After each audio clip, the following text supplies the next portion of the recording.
산국이 영화와 즐겨하던 모든 것 주를 믿는 내게는 불도만도 못하다. 주의 보혈 흐르는데 믿고 뛰어나가. 주의 은혜 내가 입어 깨끗하게 되었네. 나의 모든 보배는 저 천국에 쌓여네. 나의 평생 자랑은 주의 십자가로다. 주의 보혈 흐르는데 믿고 뛰어나가. 주의 은혜 내가 입어 깨끗하게 되었네.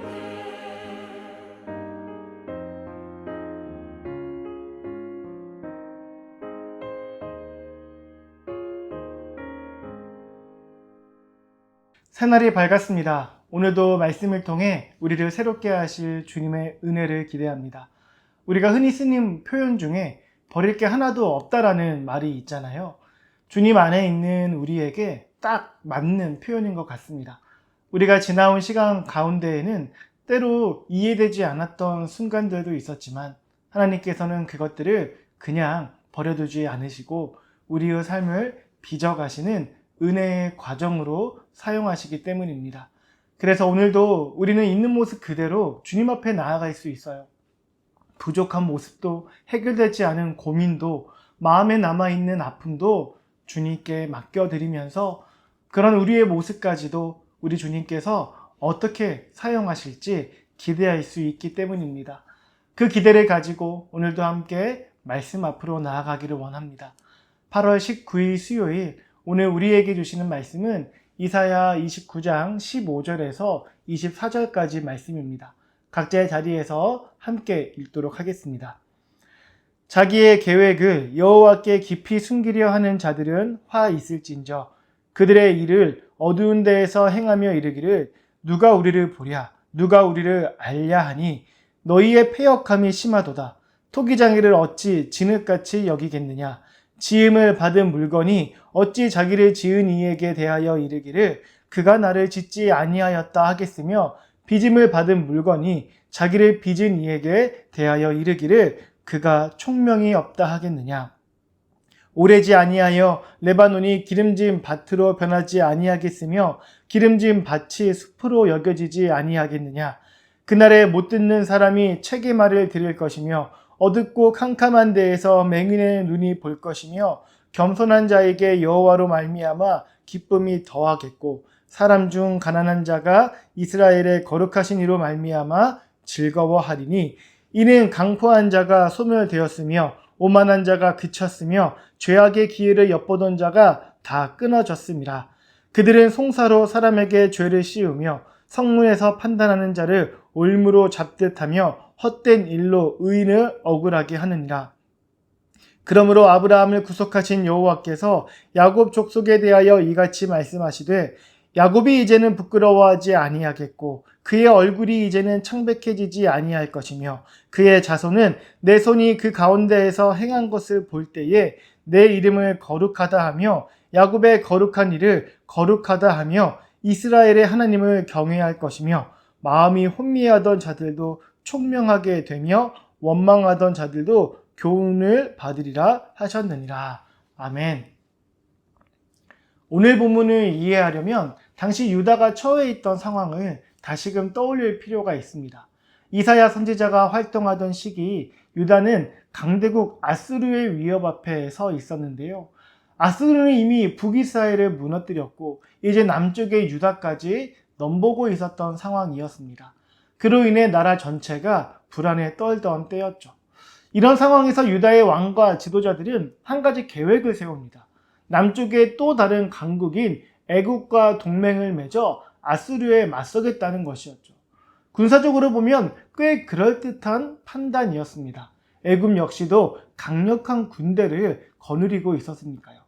그런데 문제는 이 계획을 세우는 과정에 가장 중요한 분, 곧 하나님을 배제하고 있었다는 것입니다. 그들은 하나님께 묻지도 않고 하나님의 뜻도 구하지 않은 채 심지어는 하나님께서 모르실 것처럼 몰래 이 동맹을 추진했습니다. 이사야 30장을 보면 하나님께서는 이 일을 두고 나에게 묻지 아니하고 애굽으로 내려간다고 직접 지적도 하시죠. 오늘 본문 15절에 자기의 계획을 여호와께 깊이 숨기려 하는 자들은 화 있을진저라는 이 말씀은 바로 이 사건을 겨냥하고 있는 것입니다. 그러니까 이 백성들의 문제는요, 하나님을 부인한 것이 아니었습니다. 그들은 성전도 지켰고 제사도 드렸고 절기도 잘 지켰습니다. 겉으로만 보면 신앙생활을 잘하고 있었던 거예요. 그런데 나라의 운명이 걸려있는 가장 중요한 결정 앞에서 하나님을 빼버렸던 것입니다.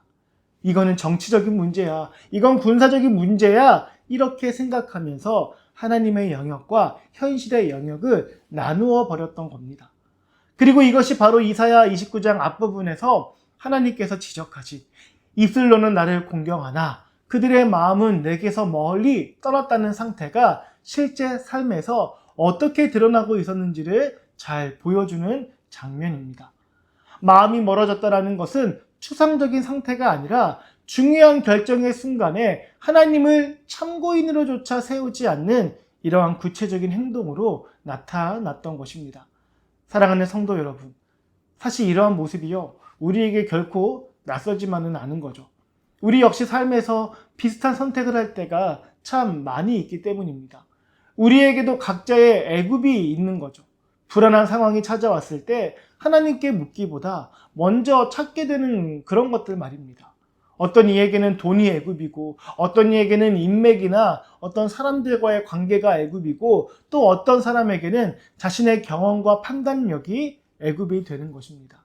문제가 생기면 기도하기보다는 각자의 애굽을 먼저 의지하게 되더라는 것이죠. 물론 상황을 지혜롭게 판단하고 준비하는 것 자체가 잘못은 아닙니다. 유다가 국가 안보를 위하여 고민하는 것 당연히 해야 할 일이었습니다. 문제는 그 과정에서 하나님을 완전히 제쳐두었다는 것, 그리고 하나님께서 모르실 것이라 착각했다라는 점입니다.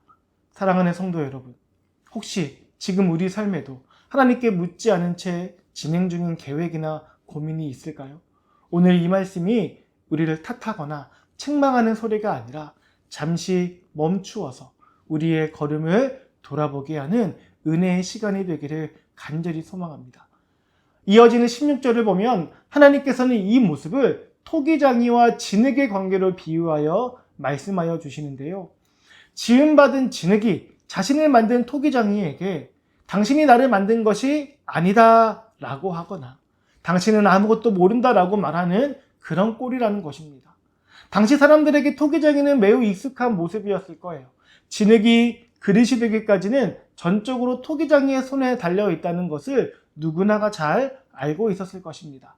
그래서 하나님께서는 바로 이 익숙한 일상을 가져와 말씀하여 주시는 거예요.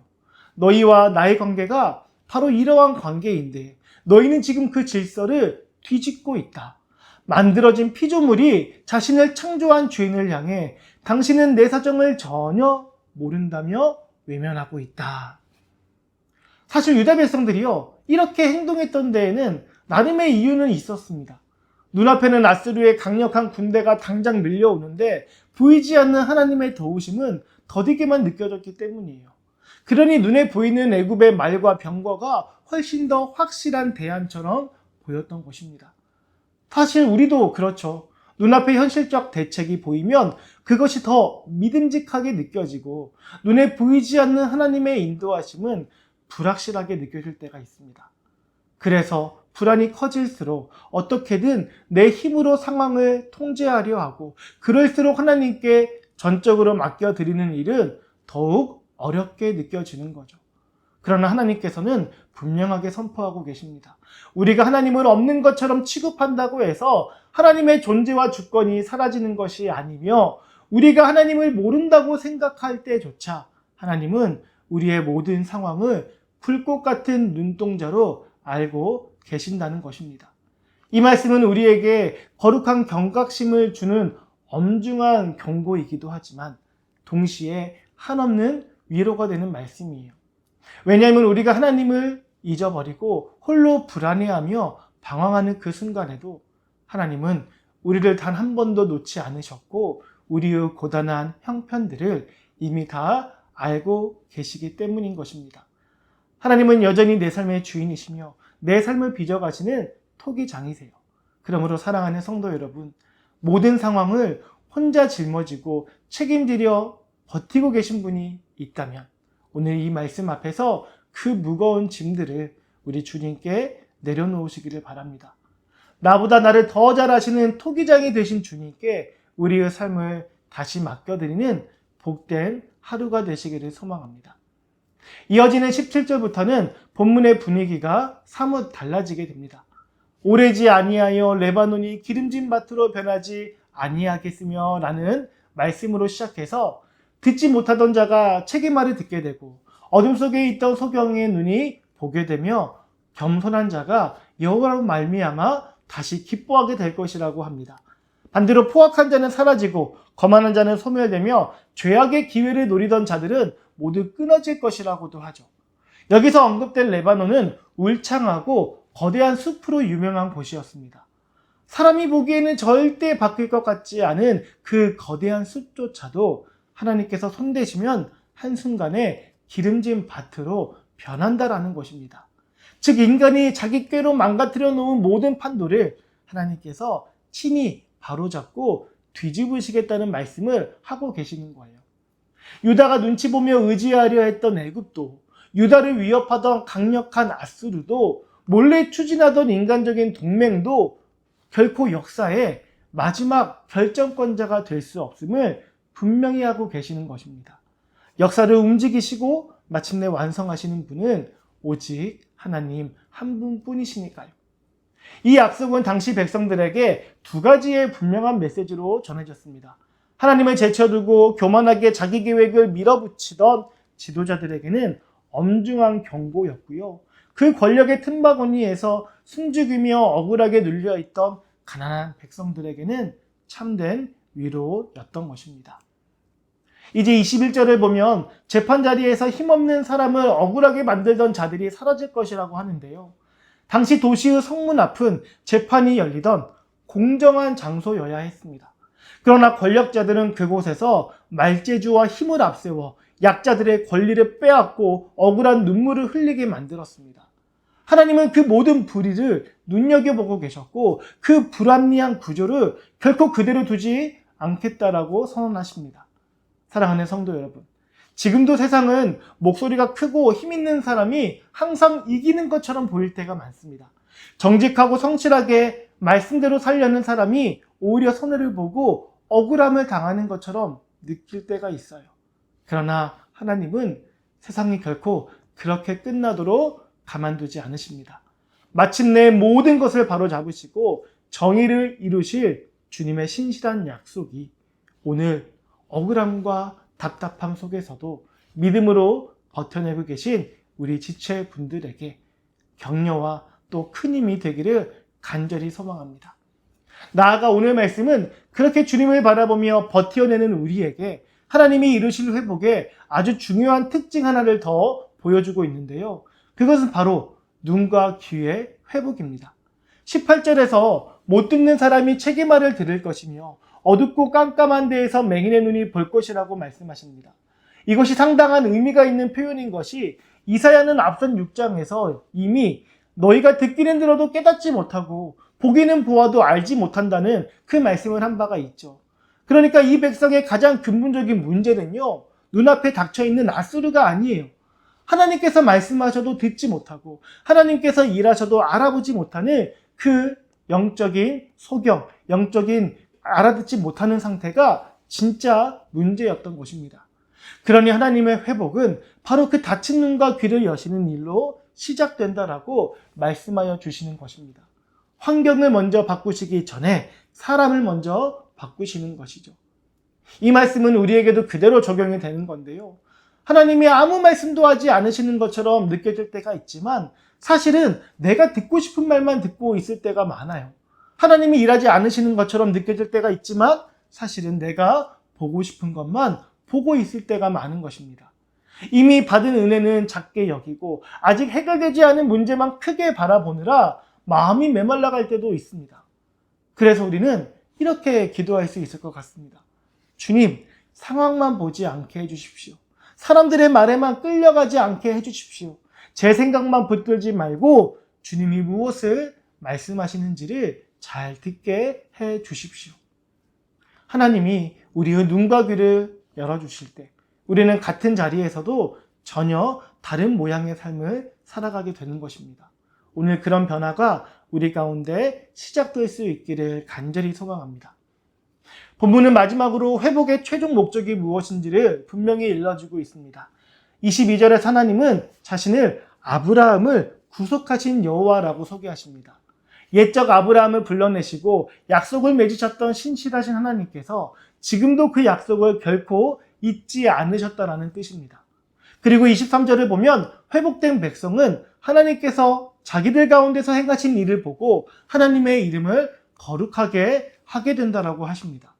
여기서 거룩하게 한다는 말은요, 어려운 신앙용어로 받아들이기보다 이렇게 이해하면 좋을 것 같아요.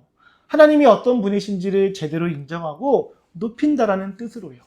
처음에는 하나님은 모르실 거야 라고 생각하며 자기 계획을 숨기던 사람들이 나중에는 하나님께서 이렇게 일하셨구나 라고 인정하면서 하나님을 높이게 되는 것입니다. 이것이 회복의 완성인 거예요. 단지 위기에서 벗어나는 것이 아니라 하나님이 누구이신지를 다시 알게 되는 것. 그리고 그 하나님을 나의 삶으로 높이게 되는 것입니다. 이어지는 24절의 약속도 우리가 꼭 붙들어야 할 소망의 말씀이에요. 우리 24절 한번 같이 읽어보도록 하겠습니다. 마음이 혼미하던 자들도 총명하게 되며 원망하던 자들도 교훈을 받으리라 하셨느니라. 아멘. 헛된 길로 가던 사람이 방향을 찾게 되고 불평하던 사람이요 배우는 사람으로 바뀐다고 하죠. 사실 마음이 혼미하고 하나님을 원망하던 이 모습이 바로 유다 백성의 솔직한 실상이었고 어쩌면 오늘을 살아가고 있는 우리의 모습이기도 할 겁니다. 그런데 하나님은 이처럼 미혹되고 원망하던 자들까지도 외면하지 않으시고 회복의 자리로 부르시는 겁니다. 하나님의 회복에는 자격 조건을 묻는 단서가 없어요. 애굽을 의지하던 백성, 하나님께 계획을 숨기던 백성, 듣지 못하고 보지 못하던 백성이 바로 그 회복의 대상이 되는 것입니다. 이것이 바로 은혜라는 거예요. 우리가 깨끗해진 다음에 돌아오는 것이 아니라 엉망인 상태, 부족한 상태 그대로 하나님께서 다시 불러주시고 고쳐주시는 것입니다. 그리고 이사야를 통해 주셨던 이 놀라운 회복의 약속은요, 훗날 예수 그리스도를 통하여 우리 삶 가운데 가장 분명하고 완벽하게 성취가 되는 것이죠. 예수님은 이 땅에 오셔서 실제 보지 못하던 사람을 보게 하셨고 듣지 못하던 사람을 듣게 하셨으며 눌린 자들에게 하나님 나라의 좋은 소식을 전해주셨습니다. 무엇보다 십자가에서 우리의 교만과 모든 죄를 대신 지시고 부활하심으로 우리가 언제든 하나님께 돌아갈 수 있는 은혜의 길을 완벽하게 열어주셨습니다. 유다 백성이 눈에 보이는 애굽을 의지하다가 무너졌던 것처럼 우리 역시 보이는 세상의 무언가를 의지하다가 번번이 넘어지곤 하죠. 그러나 하나님은 그런 우리를 방치하지 않으시고 독생자 아들을 보내어 주신 겁니다. 그러므로 오늘 우리가 하나님을 자꾸 뒤로 미루며 살아왔다는 사실을 깨달았다 하더라도 결코 자책하고 낙심하면서 하나님께 등 돌릴 필요가 없습니다. 그리스도 안에서 우리는 다시 시작할 수 있는 은혜가 주어졌기 때문입니다. 사랑하는 성도 여러분, 혹시 지금도 마음으로 이렇게 불안하게 하나님께 묻지 않은 채 홀로 추진하고 있는 계획들이 있다면, 겉으로는 경건해 보이지만 속으로는 눈에 보이는 대책과 사랑과 또 돈을 더 의지하고 있었다면, 오늘 말씀은 그런 우리를 향해 더 이상 숨기지 말고 있는 모습 그대로 하나님께 나아가라고 말씀하고 있으니 우리가 그 말씀에 순종했으면 합니다. 하나님은 이미 우리의 모든 형편을 알고 계십니다. 모르셔서 묻는 것이 아니라 다 아시면서도 우리가 온전히 돌이켜 주님 품으로 돌아오기를 기다리고 계시는 것입니다. 유다에게 오래지 않아 회복의 날이 오리라 약속하신 하나님께서 오늘 우리에게도 동일한 소망을 허락해 주십니다. 당장 눈앞의 상황이 바뀌지 않는 것처럼 보여도 하나님은 지금 이 순간에도 우리를 위하여 열심히 일하고 계십니다. 다친 눈을 여시고 눌린 자를 세우시며 어그러진 마음들을 바로잡아 주시는 신실하신 토기장이이십니다. 이 하나님을 오늘 우리 삶의 가장 중요한 결정의 그 영역에 다시 모시게 되기를 바랍니다. 그리하여 하나님께서 우리 삶 가운데 행하실 은혜의 일들을 바라보며 마침내 주님의 이름을 높이시는 복된 지체분들 되시기를 축복합니다. 오늘 말씀을 기억하며 이렇게 기도하기 원합니다. 주님, 우리는 주님을 믿는다고 하면서도 중요한 순간에는 주님께 묻지 않고 우리 계획부터 세우며 살아왔습니다. 불안할수록 보이는 것에 의지했고 두려울수록 주님을 뒤로 미루었습니다. 그러나 주님, 이러한 우리를 불쌍히 여겨 주시옵소서. 우리가 숨기고 있는 마음까지 살펴주시고 스스로 모든 것을 책임지려는 마음을 내려놓게 하여 주시옵소서. 보지 못하던 것을 보게 하시고 듣지 못하던 말씀을 다시 듣게 하시어 잘못된 방향으로 가는 걸음을 주님께서 바로잡아 주시옵소서. 지쳐있는 마음에는 위로를, 흔들리는 마음에는 평안을 주시고 우리 삶이 하나님께서 하신 일을 인정하며 하나님을 높이는 삶이 되게 하여 주시옵소서. 회복으로 나아가겠노라 결단하는 우리의 기도를 기쁘게 받으실 우리 주님을 찬양합니다. 내일도 묵상의 자리에서 다시 또 은혜를 함께 누리게 되기를 소망합니다. 감사합니다.